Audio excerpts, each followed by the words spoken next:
Welcome back to the deep dive. We've got this huge stack of sources you've given us. Yeah, and it's absolutely packed. Packed with, rumors, really complex clauses, reports of crisis meetings. All the usual chaos of the football world. And our job is to dive right into that urgent and fundamentally financial world of transfers and managerial changes. Exactly. So our mission today is to distill all of that. We're looking at sudden sackings, these labyrinthine contract clauses. And the sheer speed of global scouting.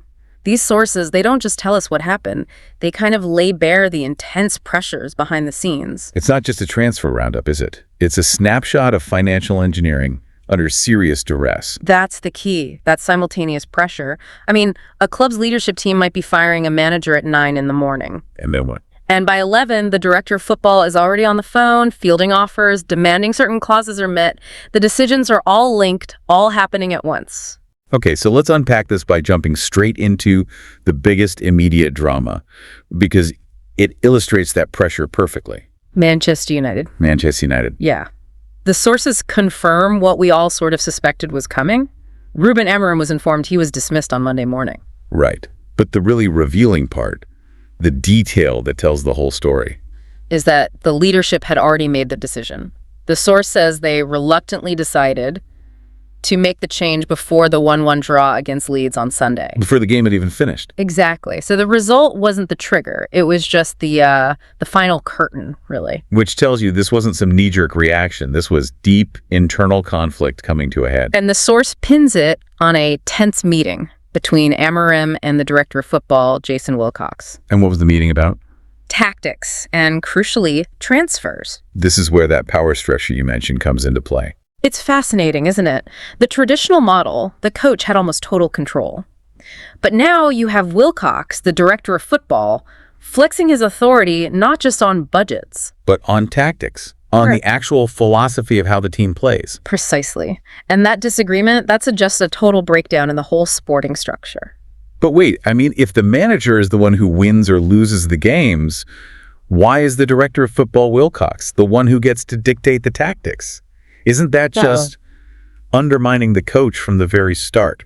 It's a great question, but in these huge modern clubs, the depth is seen as the guardian of the club's long-term investment. So they're protecting the club DNA, so to speak. You could say that. They ensure there's a consistent style from the first team all the way down to the under-18s. So when a coach like Amorim clashes with that vision, maybe demanding players outside the agreed profile, He's seen as the problem. he's seen as jeopardizing the long-term plan. The structure is prioritized, and the coach becomes the more disposable asset. And so the inevitable happens. The coach is gone, and the club needs a quick fix, a stopgap. Which is where Darren Fletcher comes in. He's the current U18 coach, and he's taking interim charge for the Burnley game. A safe, internal choice. It's the classic steady the ship move, get someone who knows the culture, knows the young players, and just tries to minimize the disruption. But the wider context here is also pretty telling. The sources mention Ole Gunnar Solskjær. Yeah, fresh off being sacked by Besiktas in August, he's already responded to talk of a potential return as a caretaker. So what does that signal, turning to a recently fired former coach, even just temporarily? It tells us they're not looking for a tactical genius for the next 6 months. They want stability. They want familiarity. Someone who knows the dressing room, the pressure. Exactly. Someone who can manage the egos and just, stop the bleeding while they conduct a proper, serious search for a long-term replacement. It's totally risk-averse. Okay, so from that political crisis in the boardroom, we move to the creative accounting on the balance sheet. Because that managerial turnover, it almost always creates immediate pressure to spend. Which brings us to the art of valuation, the clause conundrum. This is where the real financial engineering happens. And this is where it gets really, really complex. Let's look at the Davide Frattesi deal. It's between Galatasaray and Inter. Okay, so the offer from Galatasaray is pretty substantial. It's a €5 million loan fee plus a €30 million buy clause. Right, but the whole deal is stuck. It's stalled on the fine print, the obligation to buy conditions. And Inter wants those conditions to be, and I'm quoting here, easy ones with few games to activate it. Yeah. So why not just demand $35 million in cash up front? Why bother with a conditional payment at all? That's a fantastic question, and the answer is all about financial fair play, FFP, and managing the balance sheet. Okay.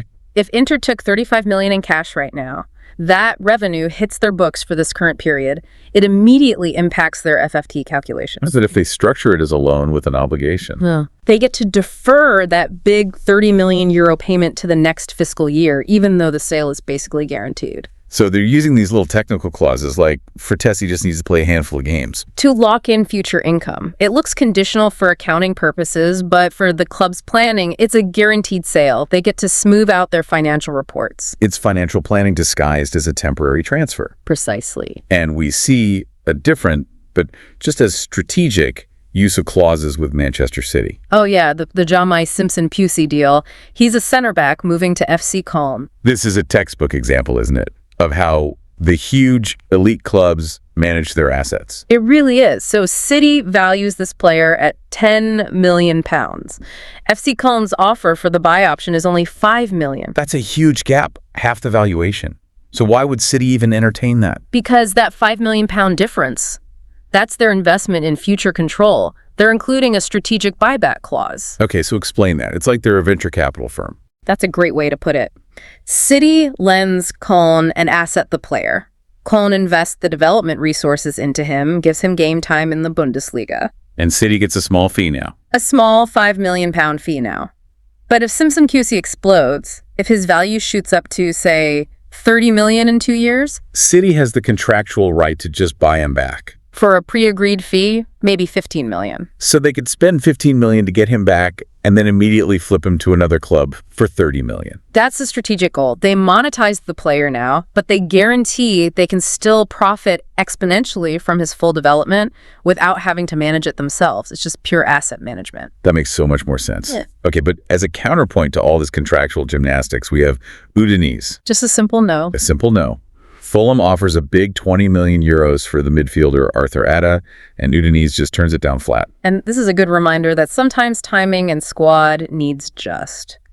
They outweigh a big financial windfall. Their position is that they have no intention to sell him mid-season. Right. The bid is huge, but they would rather have squad stability for their league campaign than create a massive hole in their lineup right now.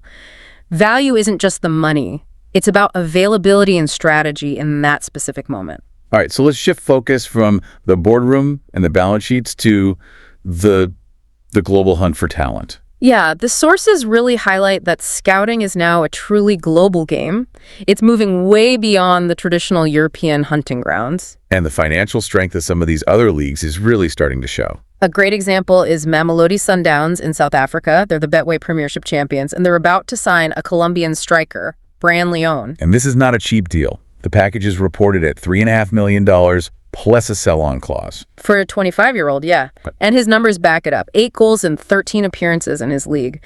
This is a serious investment. So Sundowns are using real data from other emerging leagues to buy immediate, proven firepower. Absolutely. This isn't speculative youth buying. This is a high-end tactical signing to help them maintain their dominance. Now you contrast that fee for a proven 25-year-old with what we see elsewhere, which is pure youth investment. Like Aston Villa signing the 19-year-old Brazilian winger Alisson Edward. From Grêmio for £10.4 million. And here Villa is just betting on pure potential. I mean, he has some experience, 31 appearances in Brazil, which is decent for a teenager. But that $10 million is basically a wager. It's a wager that he will grow into a £50 million player in a few years. It's high risk, high reward, the kind of thing that only clubs with very deep pockets can afford to do over and over. And speaking of getting the most out of your assets, let's look at 𝗲𝗏𝗏. The Rafael Durisimi deal. This one is all about smart timing. He's a 23-year-old striker from Viktoria Pilsen, and 𝗲𝗏𝗏 is paying 9 million euros plus add-ons. Why is the timing so critical here for Pilsen? Because his contract was about to expire at the end of the season. So it was either sell him now or lose him for nothing in a few months. That's the classic dilemma. And getting 9 million euros for an expiring asset is it's excellent financial management. They can reinvest that money immediately. And finally, in this youth market, we have what looks like the next big gold rush. Aleksandar Stankovic, the Serbian midfielder at Club Brugge. His rise seems to have been incredibly rapid. And the competition is getting immense. We already knew Arsenal, Tottenham, Newcastle were looking, but the sources now confirm Real Madrid has entered the race. And the moment Real Madrid gets involved, the price tag just skyrockets. It becomes a different conversation. It shows that clubs aren't just battling for talent. They're battling for the prestige of beating their rivals to the next global star. And the guaranteed resale value that comes with that. Absolutely. If we connect this back to Man City's buyback clause, this is kind of the inverse. Clubs are willing to pay huge fees up front for players. They are certain have both immediate quality and the highest possible resale value later. Okay, let's wrap this all up by looking at the clubs that are just scrambling right now to fill specific holes. The ones reacting to hard data from the first half of the season. The Besiktas is a really clear case study here. They are laser focused on their defense. And rightly so. They're conceding 1.29 goals per game. I mean, that puts them squarely in the category of needing immediate help at the back. And their main target is a Burnley defender, 𝗬𝗏 𝗪𝗏. They've made their first official bid. But it's not going to be easy for them. When you have an immediate need like that, it creates competition. And who's the competition? Ajax is reportedly keeping a close eye, ready to jump in if the talks slow down. And it's also clear Besiktas is casting a wide net. They have backup plans. They're monitoring Antonin Kinski, Philip Jorgensen, Kobbie Mainoo. It shows you can't just rely on one target when time is this critical. And then we see the classic short-term fixes, the rapid loan moves. Like Watford trying to sign Bournemouth defender 𝗬𝗂 Solskjær until the end of the season. No complexity there, just plugging a hole. We also see deals that have probably been in the works for a while finally getting over the line. Yeah, Manor Solomon officially joining Fiorentina on loan from Tottenham. That's a necessary move to get him integrated for the second half of the season. And lastly, a move that shows just remarkable long-term planning. Almost excessive, right? Almeria has an agreement to sign Jorge Pulido from Huesca as a free agent, starting in July 2026. 2.5 years of planning. It's securing a key defensive piece way ahead of schedule. But here's the twist that brings us right back to the chaos of the window. Right. The contract starts in 2026, but the sources suggest Pulido wants to join now, and a deal could be done this month if the clubs agree. So even the most careful long-term plan can get dragged right into the short-term crisis. It just brings us full circle. It really does. So if we synthesize what all these sources are telling us, we're seeing a marketplace driven by three powerful interconnected forces. The first has to be the immediate impact of leadership conflict. The Amorim and Wilcox power struggle at Man United proves that the internal hierarchy, that's what determines who survives. And second, the incredible strategic leverage you get from these complex contract clauses. Yeah, from Man City using a buyback to hold on to future equity, to Inter's financial engineering with those obligation to buy conditions. And finally, just the truly borderless nature of recruitment now.